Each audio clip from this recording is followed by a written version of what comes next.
تحریک انصاف کے ارکان اسمبلی کو سزائیں دے کر ان کو نااہل کرنا اور اسمبلی سے سیٹیں خالی کرنا، یہ سلسلہ بالکل بھی نامناسب ہے۔ 9 مئی میں جتنے بھی آپ نے ہمارے ایم پی اے اور ایم این اے کو چارج کیا اور ساتھ میں ورکرز کو بھی چارج کیا، یہ ایک اچھا تاثر نہیں دیتا۔ اس کے خلاف ہم پارٹی کے لائحہ عمل کا انتظار کر رہے ہیں اور اس اقدام کی ہم شدید مذمت کرتے ہیں کہ عدلیہ کے اوپر عوام کے اعتماد کو شیکن نہ کیا جائے۔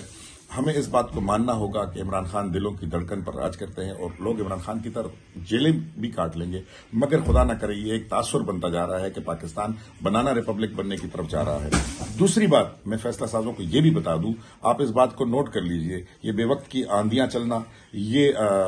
پاکستان کے اوپر حملے ہونا، پاکستان کا پانی بند ہونا، اور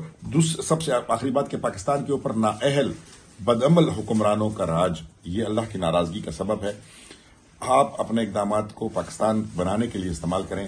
باقی انشاءاللہ ہم پارٹی کے لائحہ عمل کا انتظار کرتے ہیں۔ جو ہی کال ملے گی ہم روڈیں بھی بند کریں گے، ہم احتجاج بھی کریں گے اور اس اقدام کی ہم بھرپور مذمت کرتے ہیں۔